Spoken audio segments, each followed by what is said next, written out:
So hello student, आज के lecture में एक और एग्जांपल देखते हैं डीएफए की डिज़ाइनिंग का। तो डिज़ाइन है DFA over input alphabet A comma B such that every string starts with A और बी। तो यहाँ पर दो ऑप्शंस हैं, या तो अगर आपकी स्टार्टिंग होगी ए से हो सकती है या फिर स्टार्टिंग आपकी बी से हो सकती है। ठीक है, तो कुछ लैंग्वेजेस आपकी कौन कौन सी होंगी जो मिनिमम लेंथ की होगी। सबसे पहले वो आपकी होगी 2 लेंथ की, या तो ए से स्टार्टिंग हो सकती है या बी से स्टार्टिंग हो सकती है। अगर हम 3 लेंथ की बात करें तो ए की स्टार्टिंग देन, या फिर बी से स्टार्टिंग। 4 लेंथ की बात करें तो इस तरह कुछ कॉम्बिनेशंस आपके मिलेंगे। ये आपकी लैंग्वेज होंगी जिसकी स्टार्टिंग या तो ए से होगी या फिर बी से होगी। ठीक है, तो इसके लिए हम डिज़ाइनिंग स्टार्ट करते हैं। तो सबसे पहले इनिशियल स्टेट। तो आपके पास एक ऑप्शन है जिसकी स्टार्टिंग, सबसे पहले आप मिनिमम जो भी आपकी स्ट्रिंग है वो आप एक्सेप्ट करवाएंगे। तो मेरे लिए एक इनिशियल से फाइनल पर पहुंचने के एक पाथ है कि मैं ए से ले चलूँ। ए और ए मिनिमम आपने पास करे। सेकंड ऑप्शन है जो मिनिमम 2 लेंथ की स्ट्रिंग है वो ये, अब बी है तो हम क्यू नॉट से बी के लिए अनदर मूव बनाते हैं। तो यहाँ पर मेरी Q2 है जो मैं बी लेकर आई। मैं फाइनल पे कब पहुँचूँगी, जब मेरा अगेन एक बी आए। ठीक है, तो यहाँ पर मेरे पास 2 लेंथ ए और बी मैंने एक्सेप्ट करा दी है इनिशियल से फाइनल के लिए।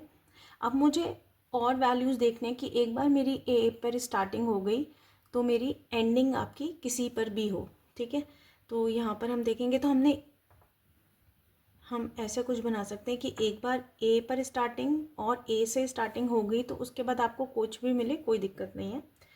सेम चीज़ अगर आपने एक बार बी से स्टार्टिंग हो गई, दूसरा भी आपको एक बार फाइनल पे मिल गया, उसके बाद आपको ए बी मिले कोई दिक्कत नहीं है।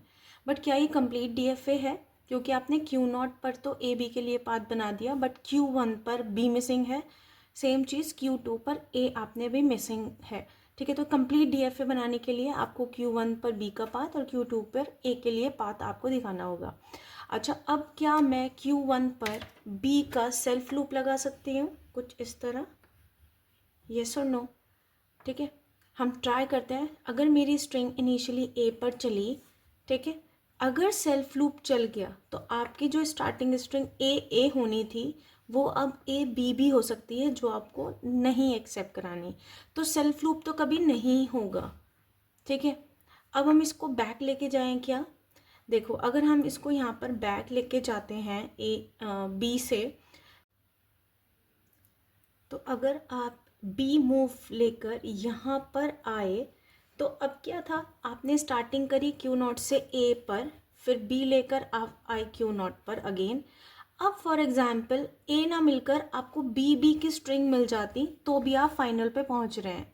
तो ध्यान रखिएगा, जब आप Q1 पर आ चुके हैं तो इसके लिए बैक पाथ नहीं चलेगा, क्योंकि ये अगर आपने बैक चलाया तो कुछ इस तरह की स्ट्रिंग्स भी आपकी एक्सेप्ट हो जाएंगी जिसकी स्टार्टिंग आपकी ए बी पर हो रही है, ए पर नहीं हो रही।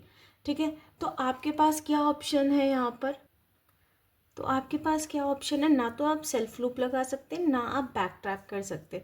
तो इससे बेटर है कि आप बी लेकर एक क्यू डेड स्टेट पर आ जाएं जिससे आप कभी भी फाइनल पे नहीं पहुंचेंगे, क्योंकि इसके अलावा और कोई ऑप्शन नहीं है आपको बी को मैप करने का।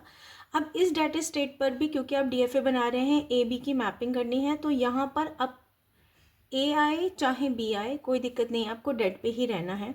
सेम चीज़ Q2 के लिए भी आप सेल्फ लूप नहीं लगा सकते ए के लिए, क्योंकि आपकी स्टार्टिंग बी से होनी है या अदरवाइज आपकी ए से भी हो सकती है। तो सेम चीज़ के लिए आपको क्या करना है, Q2 पर अगर आपको ए मिलता है तो आप डेड स्टेट पर आएंगे, और यहाँ पर चाहे अब आपका ए आए बी आए आपको डेड पे ही रहना है। ठीक है, तो यहाँ पर आप देख रहे हैं कि आपके पास 2 फाइनल स्टेट हैं, QF और QF1, जिसको और आप मिनिमाइज़ कर सकते हैं क्योंकि दोनों स्टेट पर आपका सेल्फ लूप है ए बी का। तो मैं कुछ मिनिमाइज़ करके इस तरह भी लिख दूंगी, क्योंकि जो आप फाइनाइट ऑटोमेटा बनाते हैं वो आप बेसिकली जितना मिनिमाइज हो सके वो आप बनाते हैं। तो यहाँ पर मैं ए की फाइनल बनाऊंगी,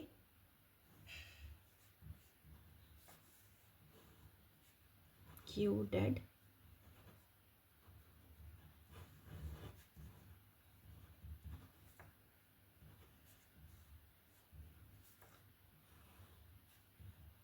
क्यू एफ जो आपकी फाइनल है।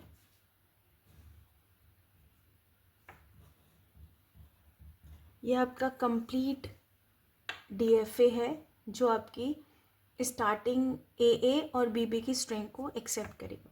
Thank you.